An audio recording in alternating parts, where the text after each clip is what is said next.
membahas tentang pengawasan dan penetapan status BPR dan BPRS.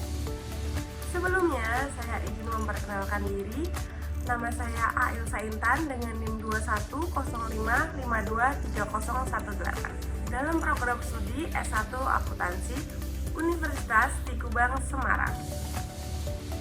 Nah, pada kesempatan kali ini saya akan membahas tentang pengawasan dan penetapan status BPR dan BPRS. Dengan hormat selaku dosen saya, Bapak Arif Himawan Dwi Nugroho, guna untuk memenuhi tugas akhir semester. Selanjutnya, materi yang akan saya bahas yang di sini ada pertama, status pengawasan. Lalu selanjutnya ada status pengawasan dalam penyihatan. Selanjutnya ada status pengawasan revolusi. Nah, yang keempat di sini saya akan membahas tentang tindakan pengawasan. Dan yang terakhir, saya akan membahas pemberitahuan tertulis dan pengumuman. Yang pertama, saya akan membahas status pengawasan BPR dan BPRS. Nah,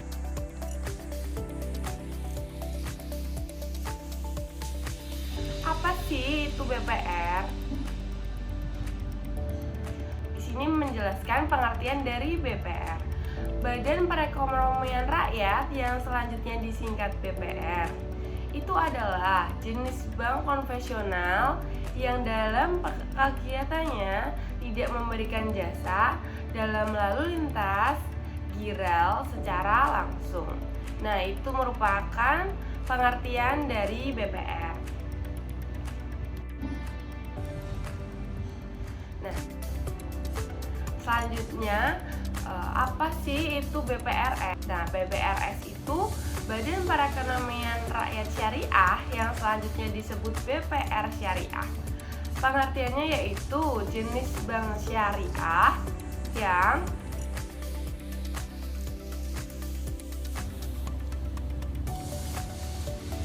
di sini kita akan membahas status pengawasan BPR atau BPR Syariah. Nah, yang pertama, BPR atau BPR Syariah dalam pengawasan normal. Lalu yang kedua ada BPR atau Badan Perekonomian Syariah dalam penyihatan. Dan yang ketiga ada BPR atau BPR Syariah dalam revolusi. BPR atau BPR Syariah dalam pengawasan normal. Yang dimaksud dengan BPR atau BPR Syariah dalam pengawasan normal adalah BPR atau BPR Syariah yang memenuhi yang pertama, ada tingkat kesehatan sesuai dengan peraturan Otoritas Jasa Keuangan mengenai penilaian tingkat kesehatan Bank Perkreditan Rakyat dan Bank Pembiayaan Rakyat Syariah. Lalu selanjutnya yang kedua ada tingkat likuiditas sesuai dengan ketentuan Otoritas Jasa Keuangan mengenai penerapan manajemen risiko bagi Bank Perkreditan Rakyat dan ketentuan Otoritas Jasa Keuangan mengenai penerapan manajemen risiko bagi Bank Perkreditan Rakyat Syariah. Dan yang ke-C, kita tingkat likuiditas sesuai dengan ketentuan Otoritas Jasa Keuangan mengenai penerapan manajemen risiko bagi Bank Perkreditan Rakyat dan ketentuan Otoritas Jasa Keuangan mengenai penerapan manajemen risiko bagi Bank Pembiayaan Rakyat Syariah.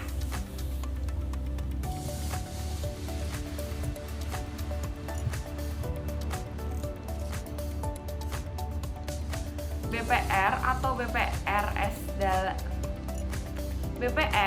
BPR Syariah dalam penyihatan. Atau BPR Syariah dalam penyihatan.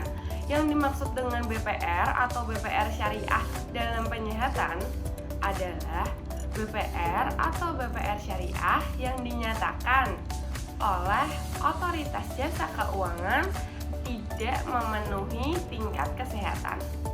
tingkat likuiditas dan atau tingkat permodalan dengan memperhitungkan risiko.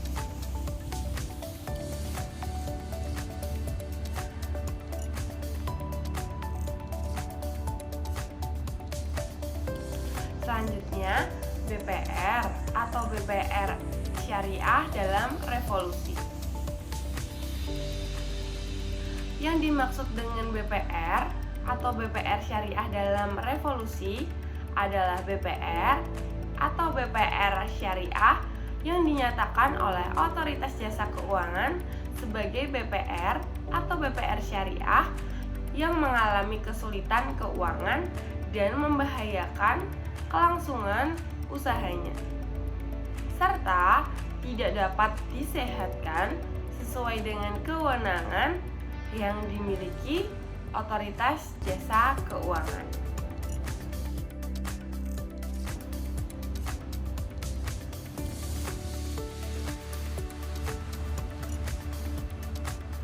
Kewenangan Otoritas Jasa Keuangan pada hal pengawasan BPR dan BPRS. Yang pertama, Otoritas Jasa Keuangan berwenang menetapkan status pengawasan BPR dan BPR syariah. Lanjut, yang kedua, Otoritas Jasa Keuangan berwenang meminta BPR atau BPR syariah menyampaikan rencana. Yang kedua, Otoritas Jasa Keuangan berwenang meminta BPR atau BPR syariah menyampaikan rencana tindak jika dalam hal BPR atau BPRS syariah dalam pengawasan normal mengalami kesulitan. Nah, yang membahayakan kelangsungan usahanya.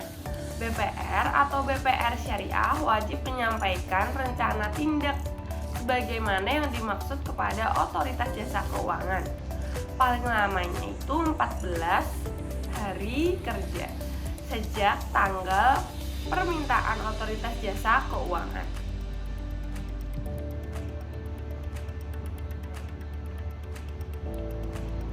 Lalu penjelasan pada poin kedua tadi.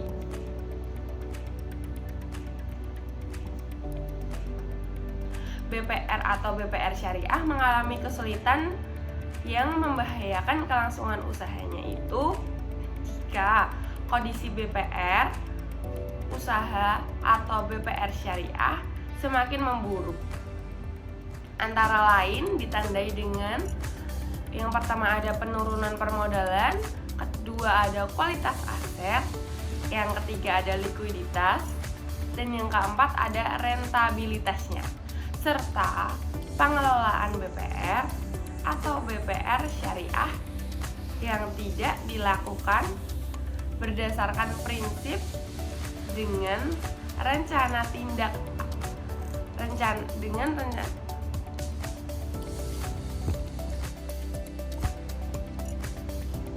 penjelasan pada poin kedua. BPR atau BPR syariah mengalami kesulitan yang membahayakan kelangsungan usahanya jika kondisi usaha BPR atau BPR syariah semakin memburuk. Nah, antara lain ditandai dengan yang pertama ada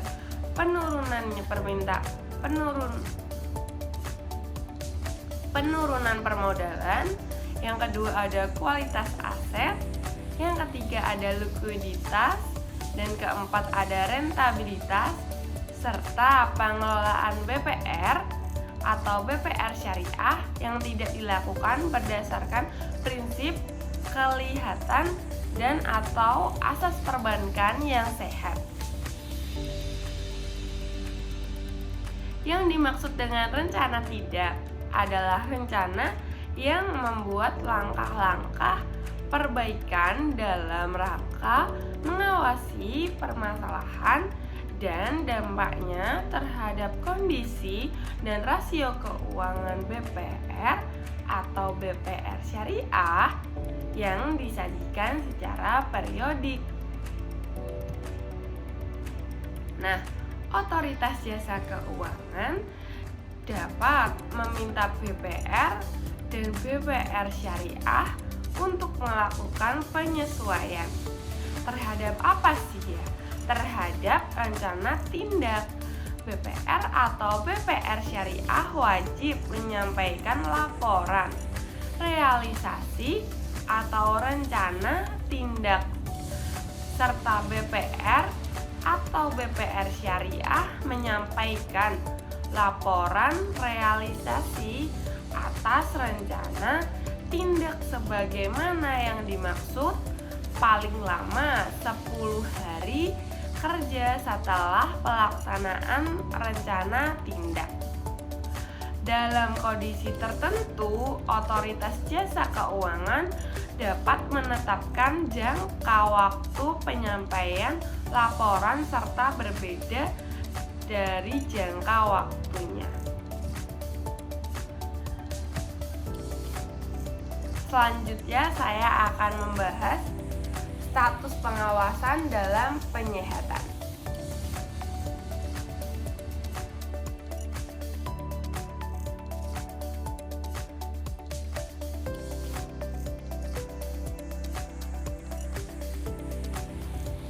OJK menetapkan apa sih dalam penyehatan BPR dan BPRS?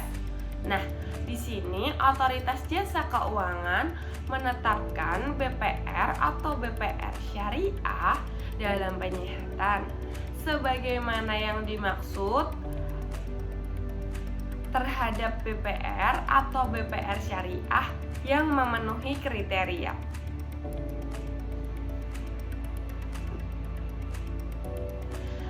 Kriteria yang pertama ada TKS dengan PK 5 selama 2 periode berturut-turut. Yang kedua ada CR, rata-ratanya itu 3 bulan terakhir kurang dari 5% dan atau rasio KPMM kurang dari 12%.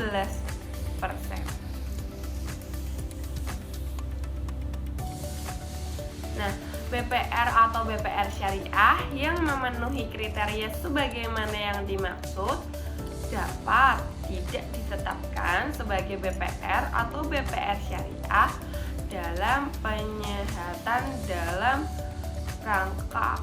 dalam jangka waktu tertentu dengan ketentuannya sebagai berikut. Nah, ketentuan pertama, telah memperoleh hasil penelaahan atas dokumen persiapan pelaksanaan penggabungan, peleburan, dan atau pengambil alihan yang menyatakan bahwa BPR atau BPR syariah memenuhi persyaratan dan proses penggabungan, peleburan, dan atau pengambil alihan dapat dilanjutkan bagi BPR atau BPR syariah yang sedang dalam proses penggabungan, peleburan, atau pengambil alihan.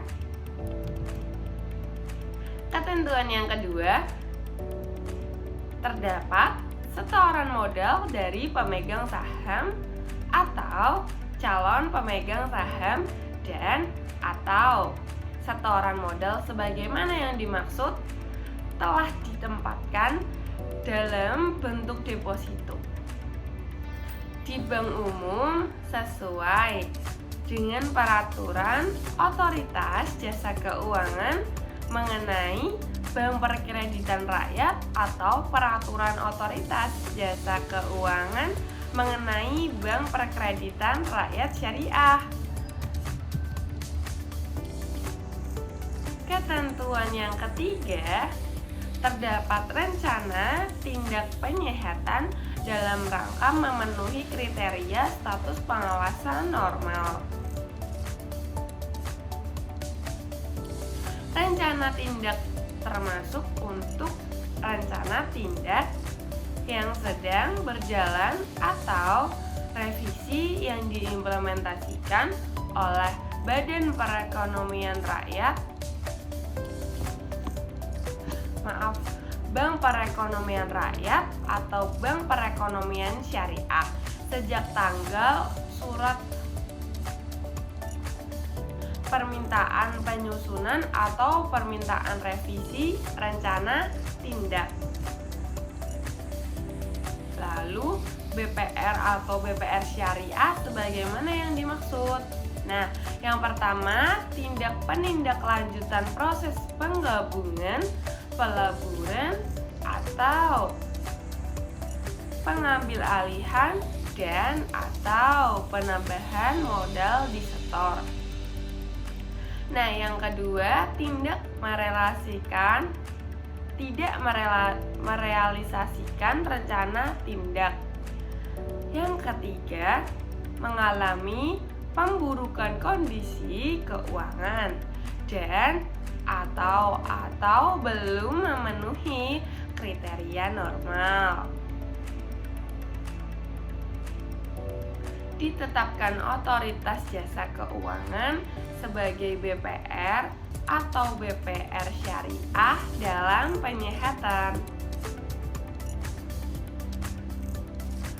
Yang dimaksud dengan setoran modal itu apa sih? Gitu kan yang tadi slide sebelumnya.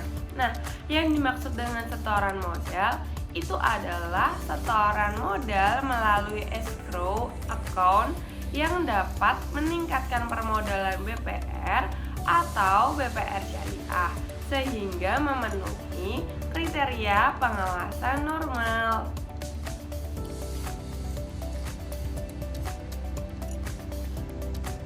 Lalu di sini kita akan membahas ketentuan waktu. Otoritas Jasa Keuangan menetapkan BPR atau BPR syariah dalam penyehatan untuk jangka waktu paling lama 1 tahun. Selanjutnya kita membahas tentang ketentuan waktunya. Nah, Otoritas Jasa Keuangan menetapkan BPR atau BPR syariah dalam penyehatan untuk jangka waktu paling lamanya itu 1 tahun terhitung sejak tanggal surat pemberitahuan Otoritas Jasa Keuangan apabila berakhirnya jangka waktu sebagaimana yang dimaksud jatuh pada hari libur jangka waktu status pengawasan dalam penyehatan berakhir pada hari kerja berikutnya. Dalam hal BPR atau BPR syariah dalam penyehatan menerima penempatan dana dari lembaga penjamin simpanan. Jangka waktu BPR atau BPR syariah dalam penyehatan berakhir sesuai dengan jangka waktu berakhirnya penetapan dana lembaga penjamin simpanan. Lalu BPR atau BPR syariah dalam penyehatan wajib menyampaikan yang pertama rencana tindak sesuai dengan permasalahan BPR atau BPR syariah paling lama 10 hari kerja sejak BPR atau BPR syariah ditetapkan dalam penyehatan. Dan yang kedua, laporan realisasi rencana tindak kepada Otoritas Jasa Keuangan untuk posisi setiap akhir bulan paling lama 10 hari kerja berikutnya. BPR atau BPR syariah dalam penyehatan harus yang pertama menjaga kondisi keuangan BPR atau BPR syariah sehingga tidak terjadi penurunan aset atau peningkatan kewajiban BPR atau BPR syariah secara material. Nah, selain kewajiban sebagaimana yang dimaksud, BPR atau BPR syariah dalam penyehatan wajib melakukan tindakan lain dan atau pelaporan hal tertentu atas perintah otoritas jasa keuangan. Nah, tindakan lainnya itu apa sih dari slide yang berikutnya tadi, Kak? Nah, tindakan lain antara lain melakukan penyusunan rencana bisnis BPR atau BPR syariah. Yang dimaksud dengan hal tertentu adalah data pendukung untuk melengkapi atau memperbaiki informasi perkembangan kondisi keuangan BPR atau BPR syariah. Antara lain, yang pertama meliputi laporan keuangan terkini. Nah, yang kedua meliputi daftar pihak terkait secara lengkap. Yang ketiga meliputi laporan neraca harian. Yang keempat meliputi rincian aset produktif yang dikelompokkan berdasarkan kualitas. Dan yang kelima, ini terakhir ya, informasi dan dokumen terkini mengenai. Yang pertama ada daftar simpanan nasabah, yang kedua ada daftar rincian tagihan dan kewajiban BPR atau BPR syariah kepada pihak terkait. Lalu yang kedua, mendukung pelaksanaan tindakan lembaga penjamin simpanan berupa yang pertama, 1. Uji tuntas dalam rangka mengetahui kondisi BPR atau BPR syariah secara keseluruhan. Lanjut, yang kedua berupa penjajakan kepada bank lain yang bersedia menerima pengalihan sebagian atau seluruh aset dan atau kewajiban BPR atau BPRS, dan atau yang terakhir ini yang ketiga berupa penjajakan kepada investor yang bersedia mengambil alih BPR atau BPR syariah.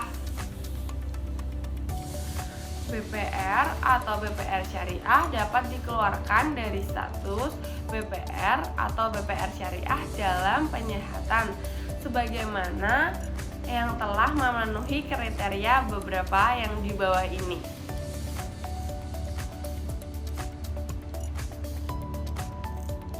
Kriteria yang pertama ada TKS minimal PK 4. Yang kedua ada CR rata-rata 3 bulan terakhir paling sedikit itu 5%.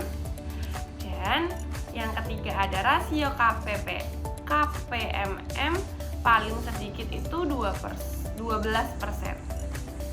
Nah, penetapan BPR atau BPR syariah keluar dari status BPR atau BPR syariah dalam penyehatan sebagaimana yang dimaksud memperhatikan ketahanan kondisi keuangan BPR atau BPR syariah.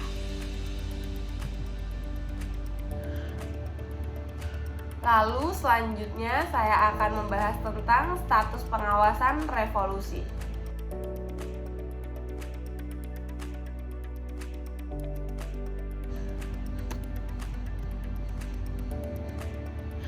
Selanjutnya di sini Otoritas Jasa Keuangan menetapkan BPR atau BPR syariah dalam revolusi sebagaimana yang dimaksud terhadap BPR atau BPR syariah.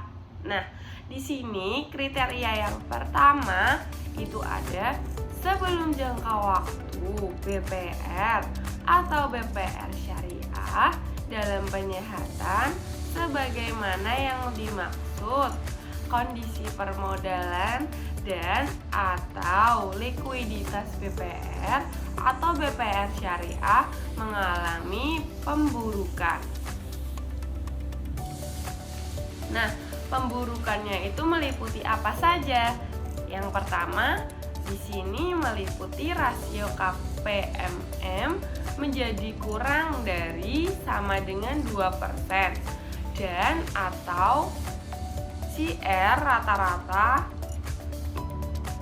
selama 3 bulan terakhir menjadi kurang dari sama dengan 1%. Lalu yang kedua meliputi berdasarkan penilaian Otoritas Jasa Keuangan sewaktu BPR atau BPR Syariah.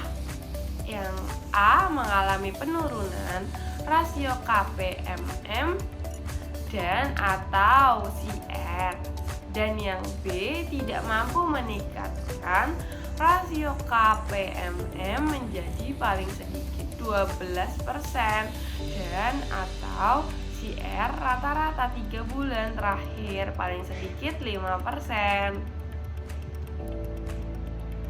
Lalu di sini ada kriteria yang kedua, sampai dengan jangka waktu BPR atau BPR Syariah dalam penyehatan berakhir. BPR atau BPR Syariah belum dapat memenuhi rasio KPMM paling sedikit 12% dan atau CR rata-rata 3 bulan terakhir paling sedikit 5%. Lanjut pada kriteria yang ketiga, BPR atau BPR Syariah tidak dapat mengembalikan penempatan dana lembaga pinjaman simpanan.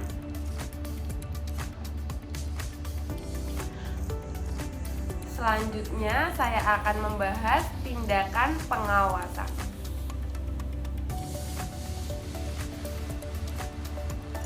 BPR atau BPR Syariah dalam pengawasan normal yang mengalami kesulitan yang membahayakan kelangsungan usahanya. Sebagaimana yang dimaksud,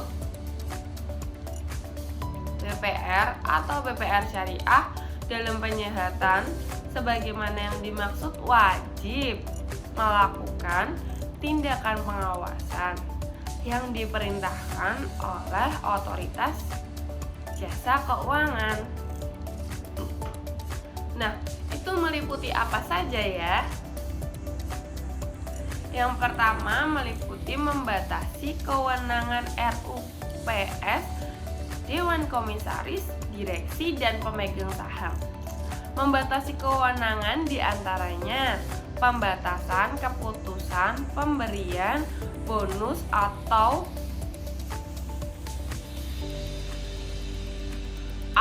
tantim pemberian dividen kepada pemegang saham atau kenaikan gaji bagi pegawai dan pengurus BPR atau BPRS. Selanjutnya yang B, meminta dan atau memerintahkan pemegang saham untuk menambah modal. Dan yang C, meminta pemegang saham untuk mengganti anggota Dewan Komisaris dan atau direksi. Yang D, meminta dan atau memerintahkan BPR atau BPR Syariah menghapuskan kredit atau pembiayaan yang macet dan memperhitungkan kerugian BPR atau BPR Syariah dengan modelnya. Di sini selanjutnya yang E, meminta BPR atau BPR Syariah melakukan penggabungan atau peleburan dengan BPR atau BPR Syariah lain. Lanjut yang F, ada meminta pemegang saham untuk menjual kepemilikan BPR atau BPR Syariah kepada pembeli. Yang G, meminta atau memerintahkan BPR atau BPR Syariah untuk menyerahkan pengelolaan seluruh atau sebagian kegiatan BPR atau BPR Syariah kepada pihak lain. Selanjutnya yang H, meminta dan atau memerintahkan BPR atau BPR Syariah menjual sebagian atau seluruh aset dan atau kewajiban BPR. Lanjut yang I, memerintahkan pemegang saham untuk memberikan pinjaman kepada BPR atau BPR Syariah.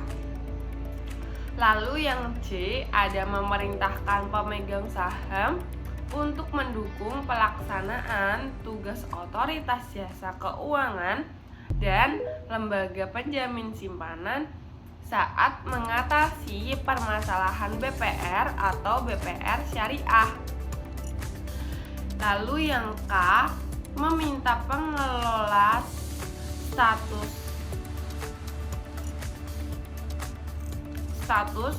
dan memerintahkan BPR atau BPR Syariah untuk mendukung pelaksanaan tugas pengelola statuter yang ditempatkan di BPR atau BPR. Lalu yang I, memerintahkan BPR atau BPR Syariah untuk tidak melakukan transaksi tertentu dengan pihak terkait dan atau pihak lain yang ditetapkan oleh otoritas jasa keuangan. Yang dimaksud dengan pihak terkait itu apa ya, gitu kan? Nah, yang dimaksud dengan pihak terkait itu adalah pihak terkait sesuai dengan peraturan otoritas jasa keuangan mengenai batas maksimum pemberian kredit BPR atau batas maksimum penyaluran dana.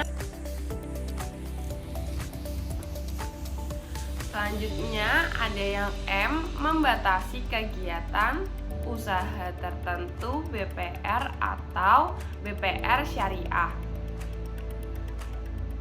Contoh, membatasi kegiatan usaha tertentu itu apa ya? Nah, di sini contohnya itu yang pertama ada penghentian sementara pembukuan jaringan kantor. Yang selanjutnya contoh yang kedua ada penghentian sementara untuk melakukan kegiatan usaha tertentu dan atau yang ketiga itu larangan penghimpunan dana dan atau penyaluran dana. Lalu yang I, memerintahkan BPR atau BPR Syariah untuk tidak melakukan transaksi tertentu dengan pihak terkait dan atau pihak lain yang ditetapkan oleh otoritas jasa keuangan. Yang dimaksud dengan pihak terkait itu apa ya, gitu kan? Nah, yang dimaksud dengan pihak terkait itu adalah pihak terkait sesuai dengan peraturan otoritas jasa keuangan mengenai batas maksimum pemberian kredit BPR atau batas maksimum penyaluran.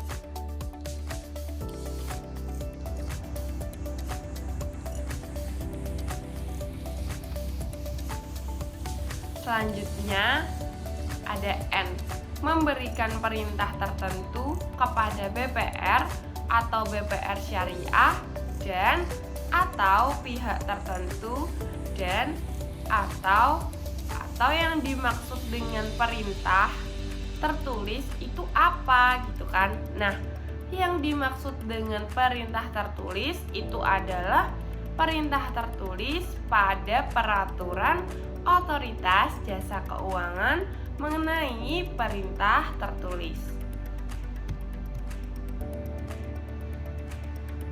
Yang O, memerintahkan BPR atau BPR syariah untuk melakukan langkah-langkah yang dianggap perlu oleh otoritas jasa keuangan. Yang dimaksud dengan langkah lain itu apa ya? Begitu kan kita bertanya. Nah, di sini yang dimaksud dengan langkah lain itu adalah tindakan tertentu dalam hal terjadi penyimpangan atas kegiatan usaha BPR atau BPR syariah, serta terjadi pelanggaran terhadap ketentuan peraturan perundang-undangan dengan memerintahkan BPR atau BPR syariah untuk melakukan langkah-langkah lain yang dianggap perlu oleh otoritas jasa keuangan. Selanjutnya saya akan membahas pemberitahuan. Selanjutnya ada yang M, membatasi kegiatan usaha tertentu BPR atau BPR syariah. Contoh, membatasi kegiatan usaha tertentu itu apa ya? Nah, di sini contohnya itu yang pertama ada penghentian sementara pembukuan jaringan kantor. Yang selanjutnya contoh yang kedua ada penghentian sementara untuk melakukan kegiatan usaha tertentu. Dan atau yang ketiga itu larangan penghimpunan dana dan atau penyaluran dana.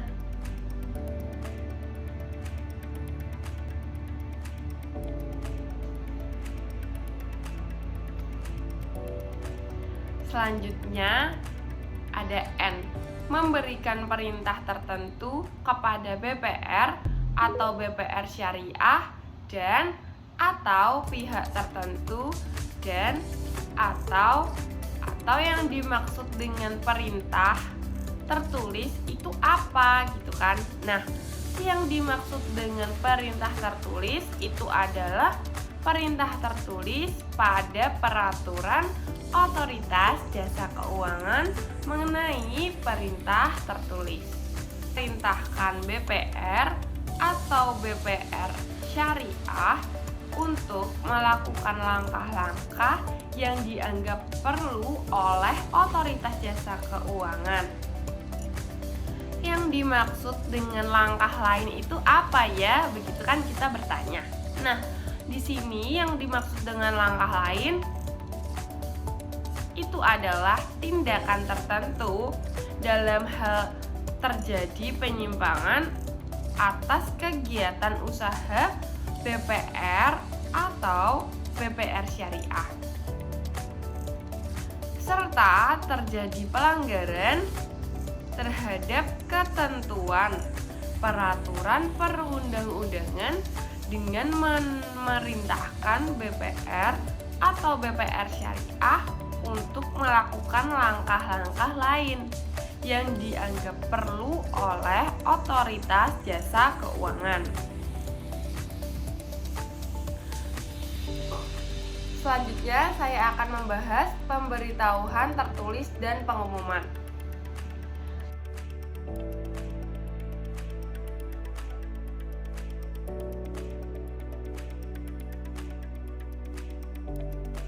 Otoritas jasa keuangan menyampaikan pemberitahuan secara tertulis mengenai penetapan.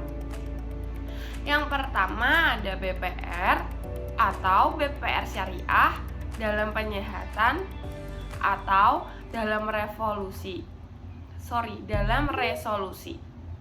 Atau yang kedua ada BPR atau BPR syariah keluar dari status pengawasan dalam penyehatan atau dalam resolusi kepada BPR atau BPR syariah yang bersangkutan, lembaga penjamin simpanan, dan Bank Indonesia. Hal tersebut melalui apa ya? Nah, pemberitahuan secara tertulis kepada BPR atau BPR syariah dilakukan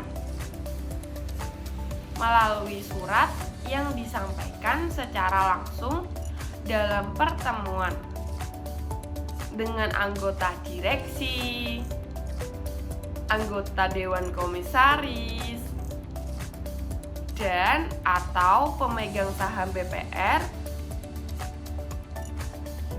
atau BPR melalui pos atau saran lain. Otoritas Jasa Keuangan memerintahkan pembatasan secara kegiatan usaha sebagaimana yang dimaksud berupa penetapan larangan penghimpunan dana dan atau penyaluran dana. Yang dimaksud dengan penghimpunan dana itu apa gitu. Nah, penjelasan di sini yang dimaksud dengan penghimpunan dana antara lain ada simpanan berupa tabungan dan atau deposito berjangka, dan peminjaman atau pembiayaan yang diterima dari pihak ketiga, dan atau bank yang melaksanakan kegiatan usahanya, serta konvensional atau berdasarkan prinsip syariah lain. Larangan penghimpunan dana yang dimaksud untuk mencegah potensi kerugian yang dapat dialami oleh nasabah. Bisa juga yang dialami oleh kreditor atau bisa juga yang dialami oleh pihak lainnya. Yang dimaksud dengan penyaluran dana antara lain penyaluran dana dalam bentuk aset produktif seperti ada kredit atau pembiayaan, atau dalam bentuk aset non-reproduktif yang dapat mengurangi kemampuan BPR atau BPR syariah untuk menyelesaikan kewajiban kepada nasabah, kreditur, dan pihak lainnya. Otoritas Jasa Keuangan memberitahukan secara tertulis kepada BPR atau BPR syariah mengenai penetapan dan atau pencabutan larangan yang dimaksud. Nah, larangan penghimpunan dan atau penyaluran dana itu berlaku sejak kapan? Nah, penjelasannya larangan penghimpunan dana atau penyaluran dana berlaku sejak tanggal surat pemberitahuan Otoritas Jasa Keuangan. BPR atau BPR syariah wajib mengumumkan larangan penghimpunan dan atau penyaluran dana kepada masyarakat paling lama 5 hari kerja setelah tanggal penetapan oleh Otoritas Jasa Keuangan. Selanjutnya di sini kita akan membahas sanksinya nih. Nah, BPR atau BPR syariah dalam status pengawasan khusus yang melanggar ketentuan sebagaimana yang dimaksud dan melanggar larangan sebagaimana yang dimaksud dapat dikenakan sanksi administratif. Itu berupa apa ya, begitu kan? Nah, itu berupa yang pertama ada sanksi administratif berupa teguran tertulis. Lalu yang kedua ada sanksi administratif berupa penghentian sementara sebagai kegiatan usaha. Nah, sanksi administratif yang terakhir di sini berupa sanksi administratif berupa larangan sebagai pihak utama sesuai dengan peraturan Otoritas Jasa Keuangan mengenai penilaian kembali bagi pihak utama lembaga jasa keuangan.